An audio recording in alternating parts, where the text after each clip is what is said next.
Hello, and thank you for joining today's Diverse Talk Live, sponsored by ETS's GRE program. My name is Sydney, and I will be your host today. All participants are in listen-only mode, and after the conversation, we will have an audience Q&A session. Please type your questions in the Q&A panel at the bottom of your screen. And for technical assistance, please also use the Q&A feature to reach me. We are recording today's session, and I will send out a link of the replay to all registrants. So now it is my pleasure to turn the program to Sarah Weissman, staff writer at Diverse Issues and Higher Education. Sarah? Thank you, Sydney. It's hard to believe, but we are now over 7 months into a global pandemic, and we all know it continues to exacerbate inequities in higher education. When campuses closed, low-income students were cut off from key resources. Now, 3 out of 5 students are experiencing housing and food insecurity. Meanwhile, students of color continue to be disproportionately impacted by the crisis, at the same time as the country undergoes a national reckoning with racism. Against that backdrop, as higher education adjusts to the new normal, it's important to not lose sight of what Diverse Issues in Higher Education has focused on for over 35 years. Ensuring access and inclusion for diverse students for a more equitable future. And today our panelists will be addressing precisely that. Now it's my honor to welcome our panel for today. Before we jump right into the discussion, I'm going to have our 3 panelists introduce themselves and start off with a quick icebreaker question. For each of you, what's one thing that's changed during COVID-19, either personally, professionally, or globally, that you think will never go back to the way it was? Dr. Toll, do you want to start us off? I will. Hello and good morning. Thank you so much, Sarah, and thank you to ETS and to Diverse Issues for having this panel today. I'm Renetta Tull, and I am the Vice Chancellor for Diversity, Equity, and Inclusion at the University of California, Davis. It's a new position for me. I was previously at UMBC, the University of Maryland, Baltimore County, and also worked with the University System of Maryland. And you know what, during this particular time of COVID-19, there are several things that have changed as a result of the pandemic. And one of them, I think in particular, is the way that we network, the way that we're conferencing. I mean, it's wonderful that we have a video conference. I think that there would have been an opportunity to have an in-person conference, but it's also, I think, forcing us to think about how we can be more inclusive even in these video spaces. And that may be something that we have to consider for the long term, because I think these video conferences and some of these ways of connecting and corresponding are here to stay. Absolutely. Dr. Taylor? I believe what we have found with respect to this virtual environment is that in many ways, the virtual environment is a more efficient way of conducting, efficient and less expensive way of conducting basically routine and ordinary meetings. So I believe going forward, whether the meeting is across the campus, across town, across states, or around the world, we will find that face-to-face meetings will be integrated with virtual and or Zoom meetings. As an example, last month, I was part of a Middle States team that evaluated for reaccreditation purposes another university entirely on the Zoom platform. At another time, that would have been a face-to-face meeting. So I believe we will see virtual meetings going forward. Absolutely. And would you mind going back and just quickly giving an introduction? Yes, I'm Maurice Taylor. I'm the Vice President for Academic Outreach and Engagement at Morgan State University. Thank you so much. And Dr. Payne? Sure, sir. Thank you. And welcome, everyone. I'm glad you're able to join us on this webinar this afternoon. My name is David Payne. I'm the Vice President and Chief Operating Officer for Global Higher Education at ETS. Prior to joining ETS, I was a faculty member and administrator at Binghamton University in the State University of New York system. So ETS is kind of my second career. And Sarah, in terms of your question about things that have changed and are not going to go back, I stepped back on that question and reflected on it. And this may be overly grandiose, but here it goes.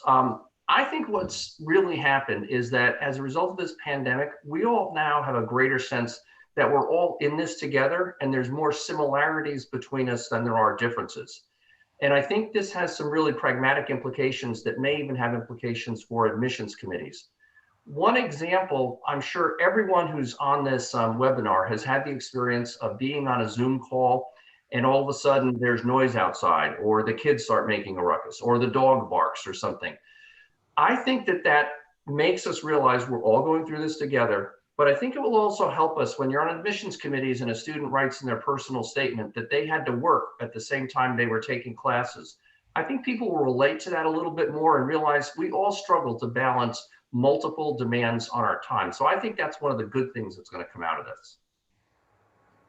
Absolutely, and I think that segues perfectly into one of my first questions. We're hearing a lot about access inequities during the pandemic, like unequal access to the internet and technology, and like you were saying, the quiet spaces that students need to learn. How is your institutional organization working to ensure access to the resources that students need right now? And how do you think we could be doing a better job? Dr. Taylor, do you want to start us off? Morgan State University is one of the nation's 105 historically Black colleges and universities, and one of only 11 of those 105 HBCUs that is classified by the Carnegie Foundation as a doctoral research university with high research activity.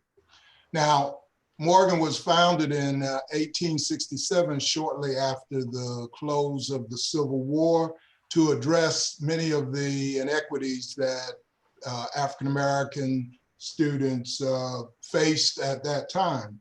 So the point is that for Morgan and for Black and Brown students, the inequities that we see with respect to the pandemic are not new inequities. They are merely an extension of, and perhaps an exacerbation of, the historic inequities that colleges and universities like Morgan was founded to address. And so what the pandemic means for Black and Brown students is basically a double-edged sword, in that the health impact of the disparities on Black and Brown communities and the resulting economic distinctions that are exacerbated by the pandemic. So what does this mean, Sarah, with respect to your question? And that is that at Morgan, we knew fairly early on that we could not risk bringing students back to campus, have them get infected, and then send them home to these to their African-American and Black and Brown communities. So the point is this, that the issues that the pandemic has shown is that these are essentially the historic inequities associated with housing discrimination. Let me kind of close with this point. So for example, at Morgan, our division of student affairs, even though Morgan is 100% remote and online for the semester, we realized that we had to give students an opportunity with extenuating circumstances to have an option to reside on campus. That resulted in about 316 students with extenuating circumstances, and that analysis of those extenuating circumstances by the Division of Student Affairs was that the students who had extenuating circumstances or essentially those related to housing segregation, overcrowding, lack of access to Wi-Fi, poor housing conditions, all of those that are associated typically with redlining and housing segregation. So in sum, Morgan is doing for students what it's always had to do for students, because that's the DNA upon which HBCUs like Morgan was founded. Really appreciate that point that these are not new inequities and have been a part of HBCU history and how it supports its students. Dr. Tull, what's your take?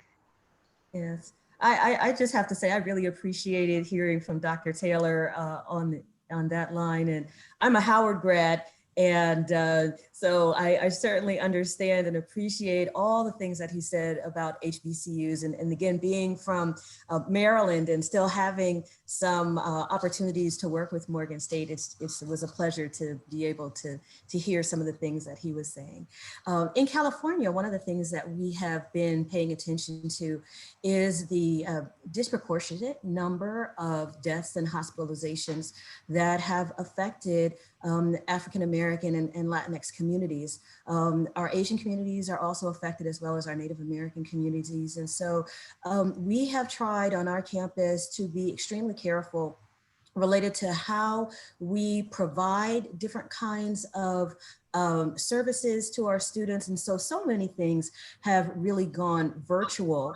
There are some courses that are on campus because they really needed to be, whether they were lab courses or some music courses and things like that. So we do have some things that are available on campus, but we were also very cognizant that, as Dr. Taylor said, there were students who wanted to have some kind of connection to others for mental health reasons, access to IT resources, Wi-Fi, and so forth. In fact, we have had some students, particularly graduate students, who were living in certain places, and they said, you know what, I have to now try to share whatever Wi-Fi is available, whether it was with family or just whatever the environmental factors were that might have been affecting their Wi-Fi, and they recognized that they could get better access on campus. And so the campus has really tried to step up in that regard to make sure that there are going to be a lot of those kinds of resources available. Excuse me, but like Dr. Taylor, in talking about Morgan State, we also have looked at students' basic needs. So looked at housing, but also food and food insecurity. And so there are weekly grocery drop-offs for students who sign up where they can pick up groceries on the quad. There are, again, so many virtual kinds of things related to mental health. We've really tried to look at that, particularly in this political environment, and also with racial trauma, just stepped up those kinds of resources. And so our student affairs group has really done an excellent job related to mental health access for undergraduate students as well as graduate students. There are a sense of belonging, opportunities for virtual engagement. There are book clubs and reading clubs, there's tutoring, all kinds of things that have moved to a virtual environment. But then there are also ways to access some of those things on campus. I appreciate that focus on student supports that can be offered virtually. Dr. Payne, what do you think? Well, first, let me thank Dr. Taylor and Dr. Tull in terms of the aspects that they've covered right now really do represent that this is holistically affecting all aspects of our lives. And I think they did a great job going over what their institutions are doing. Here at ETS, as a global organization, when the pandemic was in its early stages, we realized very quickly that this was going to impact students and institutions around the globe. And so one of the things we did was we decided we wanted to take aggressive steps to increase the options for students, to remove any barriers for students, and to make sure that we were maintaining the quality of products and services that we offer. And so I'm very proud of what we were able to do. When the pandemic first was really impacting China early on and then other parts of the world, we realized that students who wanted to get in to take a GRE test, for example, weren't able to do that. And what we did was move very quickly to provide access to the test so the students could take the test at home. And we really thought about this and wanted to make sure that we did so in a very intentional manner and had as minimal impact on the students as possible. So one of the decisions we made was to administer the test in exactly the same format as they would have taken had they taken it in a testing center. That was important because the students were able to prepare for the test, and if they had been preparing for the test, they didn't have to change. They didn't have to say, what's this new format going to be like? And so we made exactly the same test format available. But we also promoted the free and low-cost test preparation materials that we have available. We also realized there were financial hardships for students. So we continued to promote the fee reduction programs that we have in place. And then we also realized in this ecosystem, faculty play a critical role. So we continued to make available materials, videos to help faculty that work with students, say with summer bridge programs. So we've tried to cover the whole range of this. And while it's not perfect, we have continued to improve the offerings. And one concrete example of this is we've continued to add accommodations for students who have to have special accommodations during their testing experience. And we're continuing to add those on to make this as seamless as possible and make sure all students are having access to what they need to move on in their professional careers.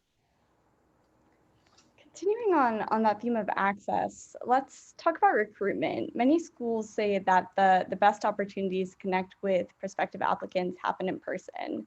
And since face-to-face recruitment events are less likely or even impossible in our current environment, how is your institutional organization working to make the recruitment process as personal and as interactive as possible, especially for underrepresented students? Are there strategies that you're seeing that are working right now?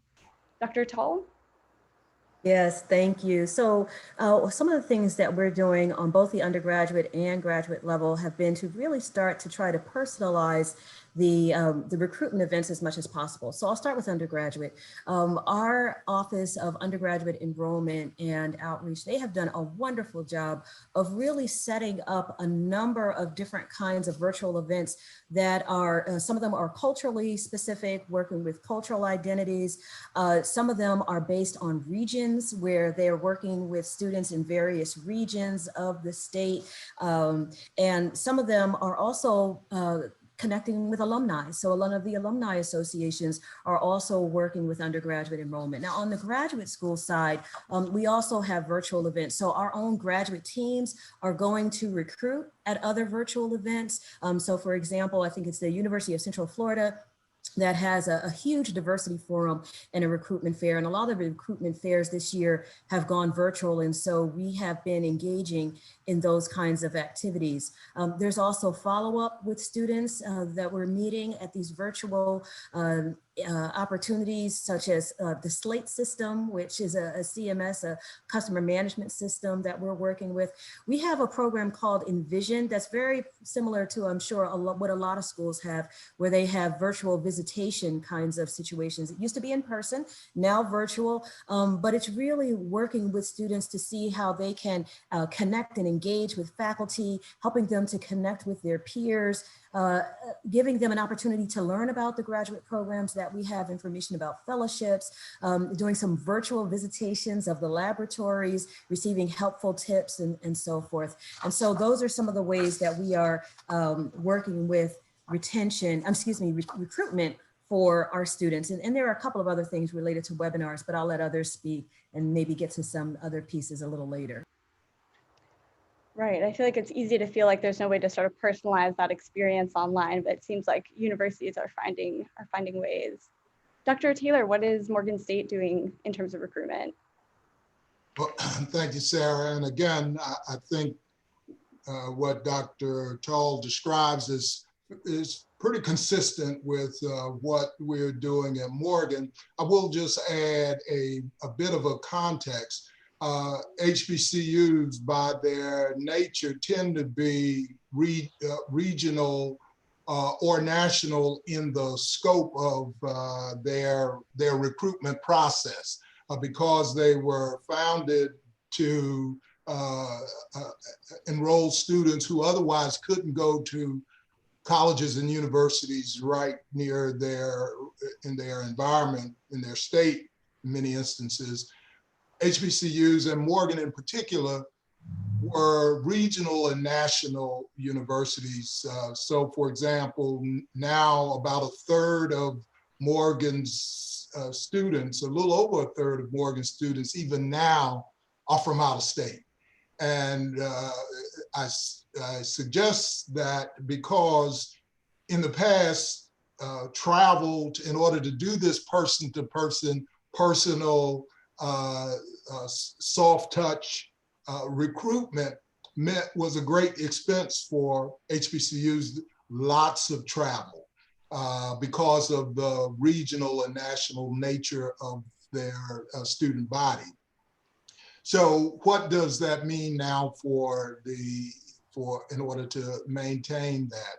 Well, in some respects, the virtual platform has allowed a greater reach of students. We have at Morgan also put recruitment officers, instead of traveling to Chicago, we have a recruitment officer in the Midwest, for example, and we use these virtual fairs, virtual expos.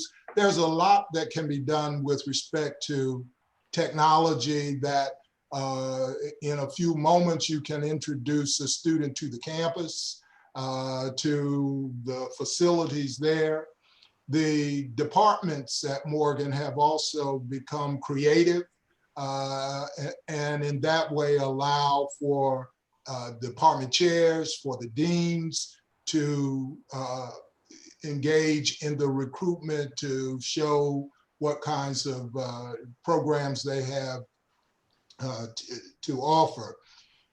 I will say that what Morgan, I believe, has done extremely well is early on we purchased almost an inexhaustive Zoom license. And so what that means is then that every unit at the university can create its own platform of reach out and touch someone, if you will. So we don't have to simply wait for the admissions office in undergraduate admissions or the admissions office in graduate admissions to reach out to prospective students and engage them in the life of the university. And I'll just say one last thing. The dean of the School of Graduate Studies reminds us that in the past, for example, in order to hold a conference with a student, it would cost the student a great deal of time and money. They had to come to campus, they had to park, they had to wait in the office for the meeting. And now the dean reminds us that the cost to the student is a couple of minutes of time, of Zoom time. So we think that the virtual platform still allows us to do the reach out and the personal touch, and the virtual environment becomes a way of preparing for that. That's interesting. So Zoom is maybe expanding access to recruitment opportunities in some ways. And Dr. Payne, where does ETS fit into the recruitment process? Well, obviously ETS doesn't recruit students. We're not an educational institution, but what we have done is we've leveraged our good connections with the graduate community. And we undertook an initiative where we reached out to faculty, to admissions staff and deans at 17 institutions. And what we did was we interviewed them about what they were doing, what they consider their best practices or promising practices for recruitment in this time of COVID. And we have these videos that are up on our website at holisticadmissions.org. But let me summarize kind of three of the themes that came out if you look across these different interviews. One of these, which Dr. Tull and Dr. Taylor have already hit on, is moving these one-to-one interactions online. So it used to be at a recruitment fair, a staff member could talk with a student, answer the individual questions. Now they're moving those interactions online. And to Dr. Taylor's point, you can do it very efficiently so the students can get the information that they want. The second thing that comes across as a theme is personalizing the communications with the students. And so not just including the student's name, but being sensitive to where they're at in the journey. So if it's their first touch versus if they've actually had contact with a faculty member. And as part of that, we are also supporting recruitment through the use of the GRE search service, where programs can purchase contact information for students who they might want to proactively try to encourage to apply to their programs. And then one very creative theme that we've seen is the programs are trying to be more inclusive and bring students into the fold more and let them see what it would be like to be at the university. And for example, some schools are doing things like inviting students to come to webinars or seminars that they might have visited if they visited campus, but now they invite them electronically. So to use that unexhausting list of Zoom licenses that Morgan State University has, invite the applicants in, let them see what it's like for the students who are actually there so they feel a connection with the institution. So again, on our website, holisticadmissions.org, we've got all the videos that are up there. And if people want to go out and kind of comb through them and see what might work at their institution, I would encourage you to take a look at it.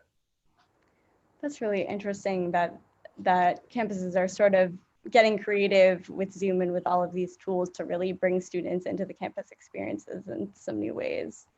And, you know, as we talk about access, I feel like we also need to talk about admissions. You know, we know that many institutions are trying to be flexible given the circumstances, but also want to ensure that they're admitting applicants who are able to succeed. How is your institution or organization supporting a fair admissions process during this tumultuous time? And Dr. Payne, what are your thoughts on that from the testing perspective? So this broad area that I think is very important and is not going to go away, it's only going to continue to grow. This attention to and interest in doing a really good job at holistic admissions is something that ETS has supported the entire time that we've been in existence. But a couple of years ago, we decided that what we really wanted to do was to try to help the graduate community move from talking about holistic admission to actually doing holistic admissions. And so what we have done is we have encouraged programs to think about all the information that they have that an applicant brings to the application process. And I think a lot of schools have been doing that. And that sounds good in the abstract, but when you get down to actually sitting on the admissions committee, there are a lot of decisions that need to be made. For example, what's the order in which you look at information about a candidate? How do you weight the information about candidates? If you're concerned about a halo effect, where someone reads a letter of recommendation from a well-known colleague, will that influence how they read the student's personal statement? So as a result of this, what we did was we went out and combed the empirical literature and then also reached out to the graduate community. And we've now curated, we have available on the holisticadmissions.org website, a series of promising practices that these are things that as you're trying to instantiate holistic admissions on your campus, what are the things that you can actually do to make sure that you're doing this as fairly as possible? And the other thing, I think that as educational institutions and research-based institutions, we also want to make the commitment to say, how do we address the impact or the effectiveness of these new admissions practices that we're putting in place? And we're hearing from programs around the country and around the world that are actually saying, let's try these new experiments, but let's evaluate, are they producing the intended results that we want to see? And if any institutions are interested in doing that, we would be very interested in partnering with them to do these outcome evaluations, because this is going to continue to evolve. We've been talking about holistic admissions for quite a while, but to do it large scale and with all the different variations right now, we can learn a lot from these experiments. And so let's work together, learn a lot, and improve things going forward. Right, in some ways this is a great time for data collection and to really see what works. Dr. Toll, what's your take? Yes, so very similarly, in California, there are quite a few communities of practice along that same line. And so even before I got to UC Davis, they had already started to look at holistic admissions, holistic review. And so for the third year, this year, they're offering the campus holistic review workshops. Applicants can be reviewed equitably. And the workshops that they have are called Holistic Review Essentials and Holistic Review Innovations. And we also have, when I talked about these communities of practice, we have a project called the Amiga Project, which is the Alliance for Multi-Campus Inclusive Graduate Admissions. And this is based on a grant that was supported by the Andrew W. Mellon Foundation. It's a collaboration between UCLA, University of Southern California, and UC Davis. We also are part of and learning more about a program that is out of USC. It's interesting, it's called Succeed. And so that particular program is a network of faculty and administrators across doctoral granting universities, and it aims to diversify the demographic composition of STEM graduate programs. It's testing the impact of faculty development on admission practices that PhD programs use, diversity of admitted cohorts, and program selectivity. And this is one of Julie Passalt's projects, and she's out of University of Southern California, but it's a partnership of 5 university campuses in California: Berkeley, Davis, Irvine, Santa Barbara, and in terms of looking at holistic admissions, we're really looking at all the different kinds of components. Some of them Dr. Payne talked about, but looking at whether or not the student's application is mission aligned, and what's the history of the student, and what about the student's character, what about their aims and visions, how about their educational and their societal contributions. And even before we were using the terms holistic admissions, there were several schools that were thinking about other ways that they could also look at video conferencing, for an example, even before the pandemic, looking at video conferencing and ways to connect with students to really get a feel for the kinds of things that they wanted to be able to contribute. Faculty, I think, are trying to make sure that they have an opportunity to hear students when they are giving presentations at conferences and those kinds of things, and weighing those elements as well as other things that have traditionally been looked at in the admissions process. Right, and I'm sure the balance of those elements right now is particularly important. Dr. Taylor, what about at Morgan State? So Sarah, let me take a little bit of a different take on your question. I spent 8 years, as David knows, on the GRE board, and spent a term as chair of the board, worked with David and the GRE program and ETS for what now, David, almost 2 decades. And what I can tell you is that while everyone is concerned about how do we increase access for underrepresented students, it's no different at GRE. They have stressed the holistic admissions process. Many of the initiatives that Dr. Tull described is fairly common. But let's get real here. Access means, do you have the money to pay for admissions to school, to college, to university? That's what this boils down to. We can simply look to the 2019 scandal on admissions, where the FBI charged 33 parents, and who said the FBI doesn't have a sense of humor. The investigation was named Operation Varsity Blues, and what ultimately 53 people were charged in this scandal. But here's the point.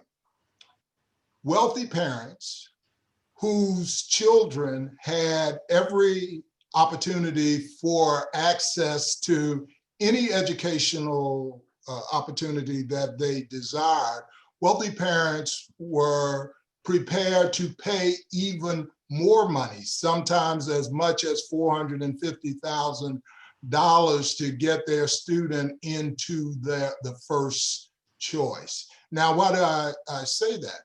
Well, if wealthy parents are prepared to pay even more money to guarantee access for their children to go to universities, then our discussion about various discrete initiatives to improve access, some might say amounts to rearranging the deck chairs on the Titanic. All that we are sort of doing is talking around the edges of the larger issue. So the the take that I would urge us to take a look at is the model upon which we talk about access. So when you have wealthy parents prepared to pay for all of the access mechanisms, namely the alphabet of standard tests, the pre-SAT, the SAT, the GRE, the LSAT, the MCAT, all of these are cost elements. And so unless you have the money to pay for that access, and then on top of it, the test prep, the test tutors, all of that. So unless we're really talking about money and how do we change the model upon which access to higher education is based, then all of these initiatives that are well-meaning and indeed genuine, I can attest to the genuineness of that effort, they're still simply discussions around the edge of what constitutes access. And the bottom line is, unless you can pay for it yourself or find someone else to pay for it, then access will always be an issue. And it's the same whether it's undergraduate or graduate students. If you don't have the money to pay for the access, there will be a problem. I think that's an important point, that access and affordability they have to be a part of the same conversation, and that includes every element of admissions, including testing. And to shift gears for a moment to inclusion, there are so many touch points that can make a student feel included or not included over the course of their college experience. And for institutions that do it well, it's hopefully ingrained in the culture. How is your institution or organization working to support a culture of inclusion, whether in person or remotely right now? Dr. Tull, what are your thoughts on that? I think that one of the interesting things that we found in this pandemic, and particularly over the summer where we had the dual pandemic of racial trauma, and then in California we had wildfires also, we found that our faculty and staff were working overtime.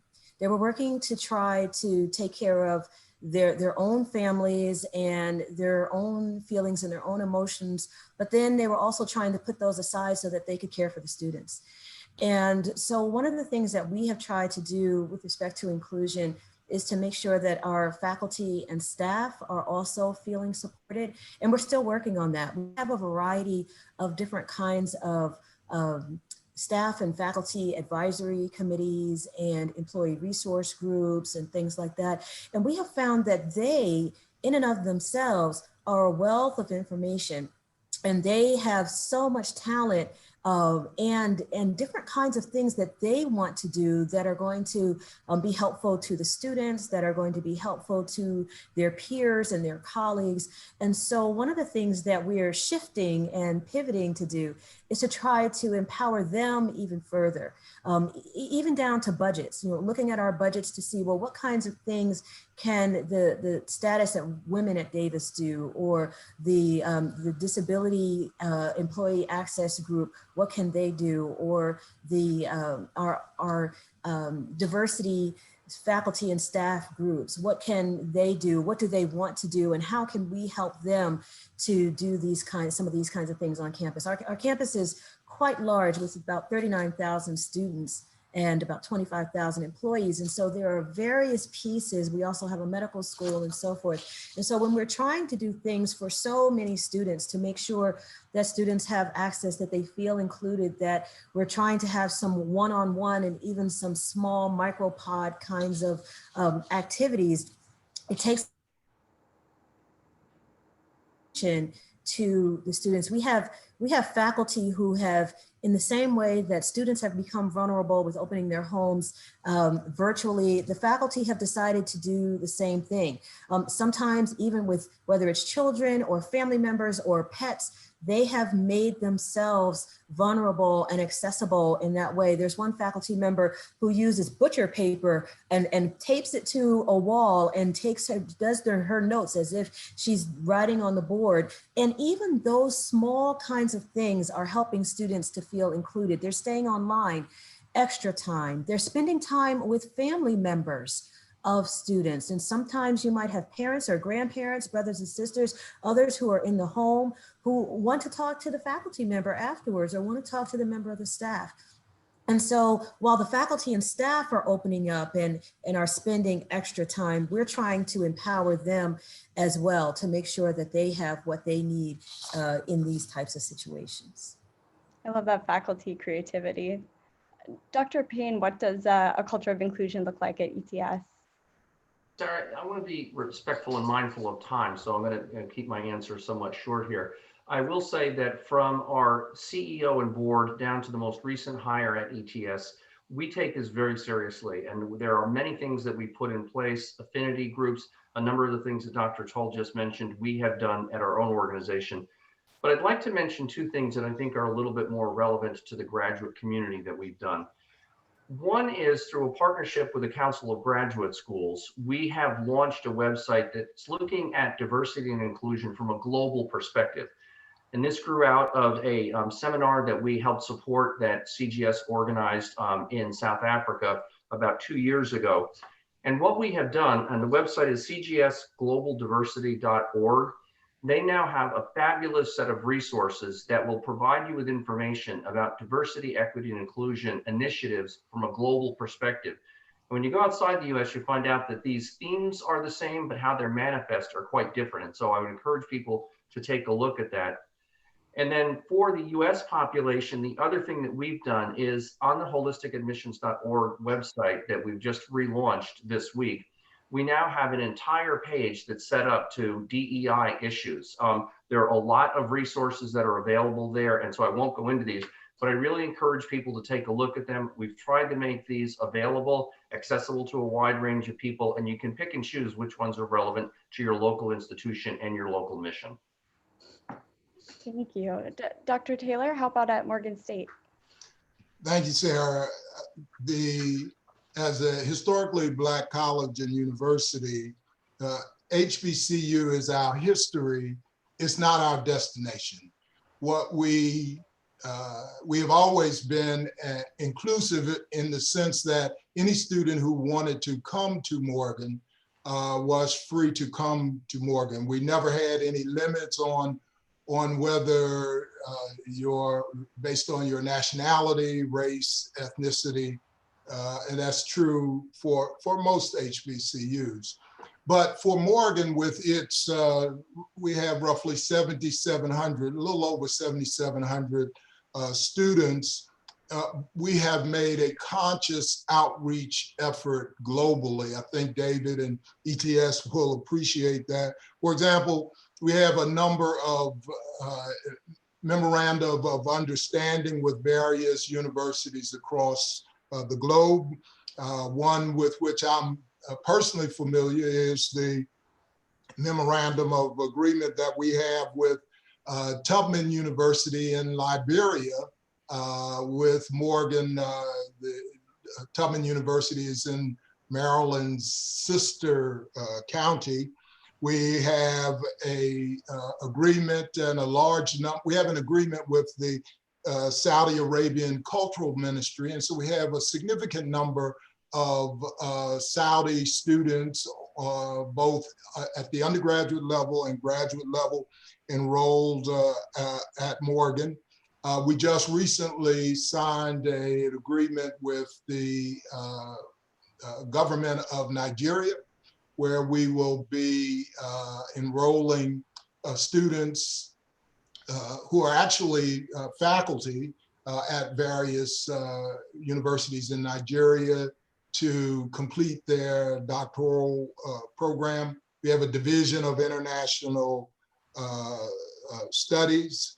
We were among the first HBCUs to have the agreement with Brazil when their Science Without Borders program. So while we have the historic designation of HBCU, we really are focused on the future in terms of what the demographics around the world are going to be, and to enroll students from across the globe. And additionally, the largest, fastest growing group of students are adults. And so we have a division of adult education, the Center for Continuing Professional Studies, in which we focus on enrolling near completers and students who are seeking to pursue advanced degrees. I appreciate you highlighting adult learners. It's a huge population right now, especially during the pandemic. And continuing on the inclusion theme, we all know that mentorship is key to helping students stay engaged and feel supported, especially in a virtual environment. How do you think mentorship practices can evolve to better address the needs of remote learners right now? And Dr. Taylor, you want to take that one? Sure. At Morgan, the cabinet, the president and his cabinet, particularly with the encouragement of the Division of Student Affairs and the Division of Enrollment Management and Student Success, have recognized that in this moment in time, really it's important to do personal outreach. So for example, even as we speak, the president, who's taken the lead in this, has a list of students with which he calls to just check in on how they are doing. The members of the cabinet are doing that. And at our recent cabinet meeting, we learned how at least anecdotally, one of our students has a mentor that has been reaching out to this student during the entire course of the pandemic, and the student felt so good about the fact that this mentorship was occurring that she wrote the president to say how much she appreciated that.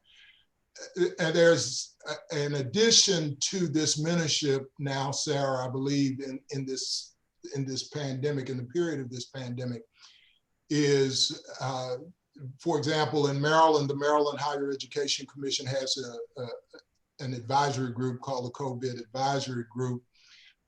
And one of the focus of that conversation has been on the mental health of the students at public universities in Maryland, private universities in Maryland.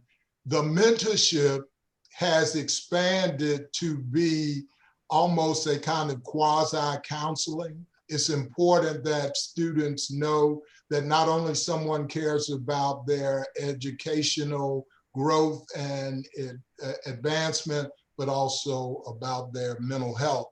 And so the reaching out by the president and his cabinet does dual purpose. How you doing in terms of your mental health, and what can we do to make your educational journey more efficient? Absolutely, that personal touch can go a long way. Dr. Tull? So Sarah, I'm going to actually take this in three parts, starting with UC Davis. So one of the things that I have seen happen, particularly over the last several months, is a close connection, or I'd say an attempt to have a closer connection between faculty and staff, particularly resources that have been put forth by Student Affairs to serve students. We have cultural and ethnic retention centers, as an example, Student Community Center, and having the directors of those centers also talk with the deans of schools and colleges, work with associate deans to try to work together to see how they can, as a community, serve the students. I think that that is something that has worked very well and is continuing to work well and grow and evolve related to mentoring. The second piece is based on a talk that I actually went to very early this morning. On the East Coast, it was 5:30 a.m., but it was a Purdue talk. And one of my colleagues, great colleagues, Dr. Levon Esters, won an award from Purdue for graduate mentoring, the faculty award for graduate mentoring. And in his talk this morning, he talked specifically about some best practices for mentoring. And he works with HBCUs as part of his work also. And he said that that individualized support and attention to identities is also something that needs to be connected to mentoring, looking at the intersections of those identities, as well as how identities might change over time, and really being open to that and being aware of that. He also says that when he talks with his students, he checks in with them every week. And he doesn't just start off asking them about the work for the day or about what they have completed, or whether they have finished with a deadline, but that he has asked them, well, how are you doing? How are things going? And really, when we talk about holistic ways of thinking, talking about the whole person is really important. And then the third thing, this is based on an organizational best practice. I had the very unique opportunity to participate in a conference that was sponsored by HACU, which is the Hispanic Association of Colleges and Universities. And one of the very unique things that they did at their Capitol Forum last year, where they had a number of students, faculty, and staff, is that they broke us into groups in advance. And they had sessions for the groups to meet before the conference started. And it was a wonderful opportunity. It started in the evening, but we were in breakout groups. There was a central group, and then there were even smaller breakout groups. And the breakout groups had an opportunity to work together, and then they separated us even further, in some cases in a group with 1 or 2 students. And they encouraged us, if you wanted to exchange numbers or if you wanted to exchange emails, you could do that. And then we sort of stayed together as cohorts throughout the conference. We were in virtual spaces, but we were chatting together, we were reconnecting, and I think that that kind of mentoring has been very important. Our graduate students who went to that conference said that it was really a pivotal moment for them because it showed how mentorship could take place in a virtual environment and how you could even expand your network outside and have external mentors to go along with your internal mentors. I like that concept of virtual targeted mentoring. Dr. Payne, what are your thoughts? Well, again, I want to be mindful of time here, so I'm going to keep this kind of brief. I love the examples that have been given. And so focusing on mentorship, I think we can make an analogy to what all of us have experienced in our family and our social lives. It used to be that it was very easy to touch base with a family member, or in our professional lives. You'd be at a conference, and during the breakout sessions or the refreshment break, you'd have these discussions. Those informal interactions are critically important to us. What we now need to do is continue those. I love Dr. Taylor's example of the president having a list of students. But not only do we have to have these informal ones, we have to be intentional about them. We have to build them into our schedule and make a commitment that those are really important to us. And the last thing is, I think both Dr. Tull and Dr. Taylor have hit on this, it also has to be a human touch. So it's not just a checklist of the work that you've got done, but it's a checking in. How are you feeling? How is your day going? What are the things that are going well? What's not going well? How can we work together to make this better? Those things help us feel more connected. And even though we are geographically distributed and we're, trying to keep safe distance from one another, we can still build those things in if we're thoughtful and mindful about it. Absolutely. And coming to the end of our time together, many programs and institutions are concerned right now about filling classes. And so financial security is top of mind. But we all know diversity and inclusion can't take a backseat, especially during a time of crisis. How would you advise fellow administrators and faculty members to keep institutions' attention focused on diversity and inclusion efforts right now? Dr. Payne? So again, acknowledging that ETS is not an educational institution, but we still have a very strong mission. And my advice here, I hear our former CEO, Kurt Landgraf, in my head. Kurt used to say to us, we're a not-for-profit, but no margin, no mission. If we basically are not covering our expenses, then we can't do the mission related work that we need to do. At a college or university, I think a similar focus on running an efficient operation, but the most important thing is keeping your focus on what your mission is.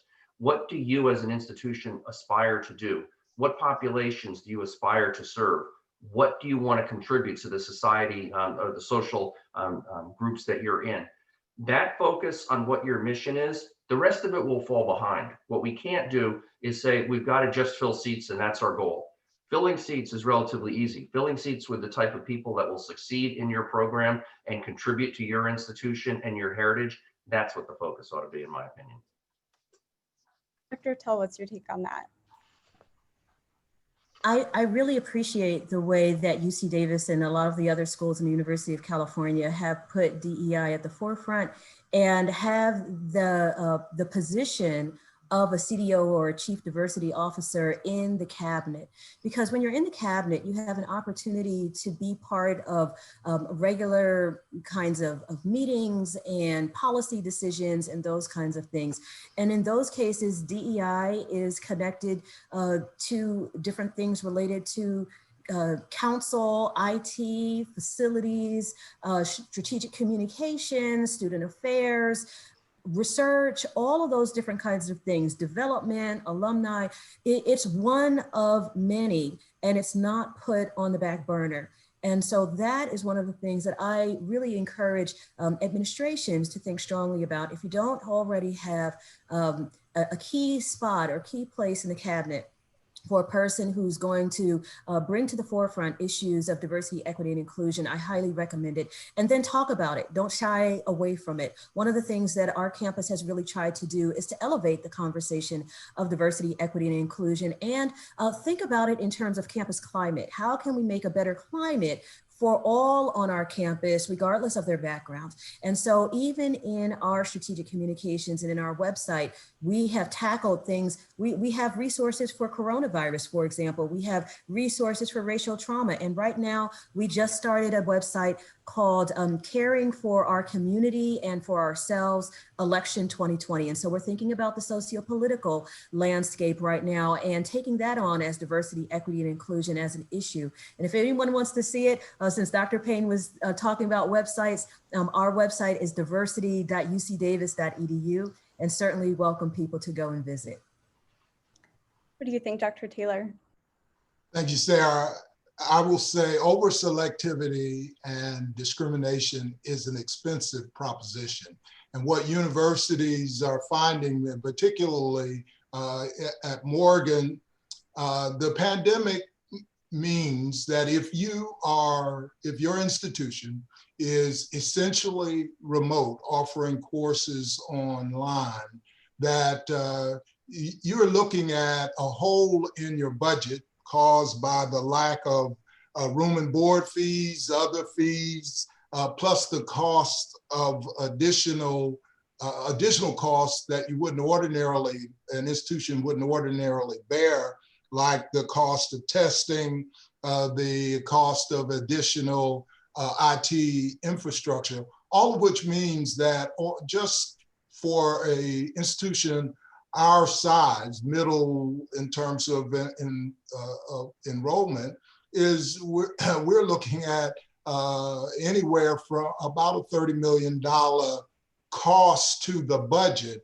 So the idea that in this environment that any institution is going to engage in discrimination either intentionally or in an inadvertent manner means that that the cost to them increases.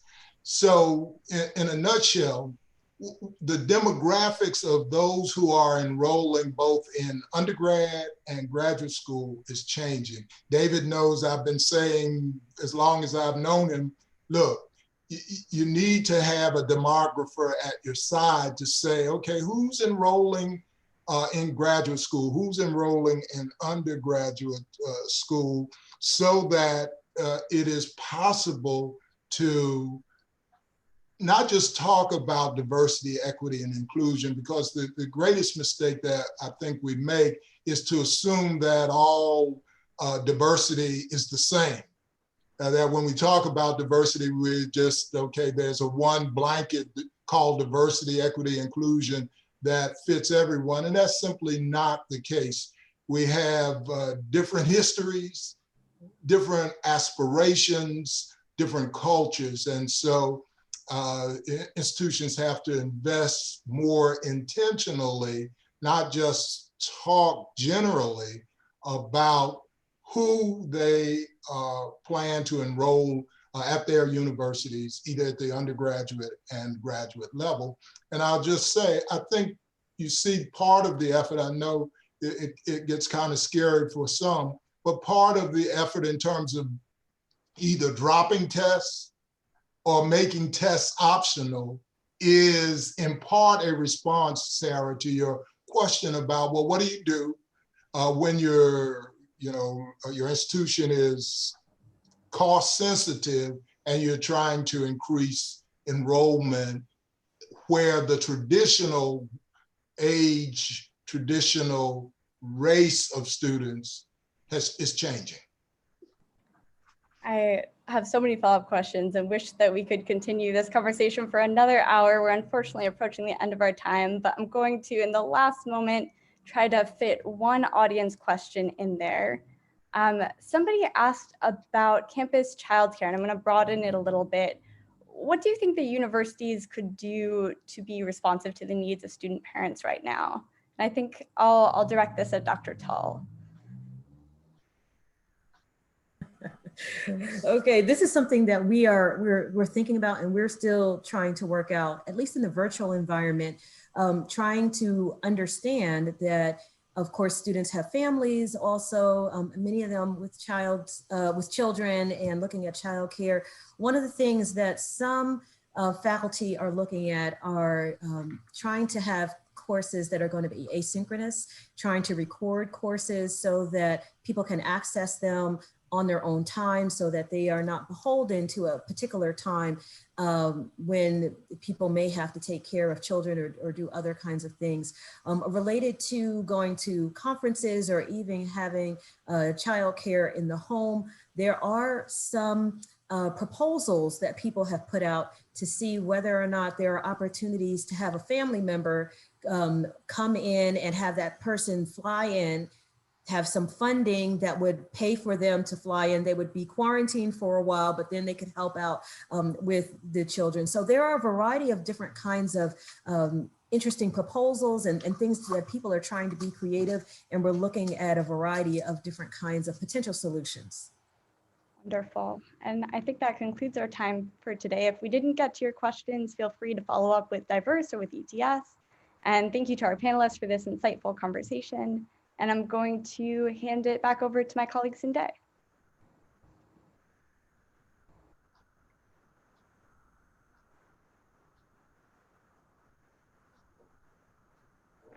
Sinde, you there?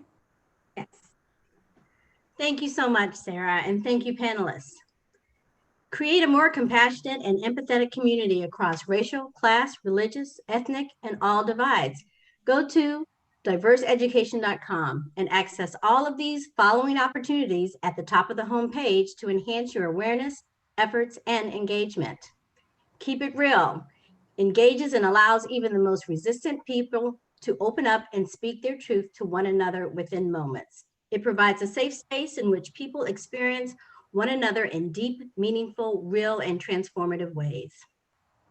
Versatility with Digital Diverse. It's a replica of our historic print magazine and more.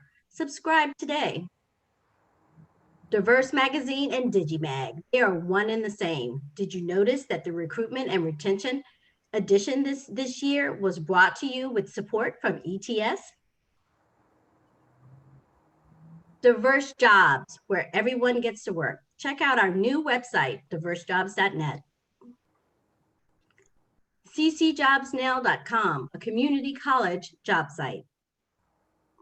And did you know that we had diverse e-newsletter subscriptions? There are 5 different ones for you to choose from. Diverse Issues Daily, Diverse Health, CC News Now, Diverse Military, and Diverse Hiring. Stay in the know with e-newsletters. And lastly, thank you for attending this Diverse Talk Live, sponsored by ETS's GRE program. And please look for our upcoming podcast with ETS's David Payne, Testing Diversity and Paths Forward. Air date will be November 19th, 2020. Thank you.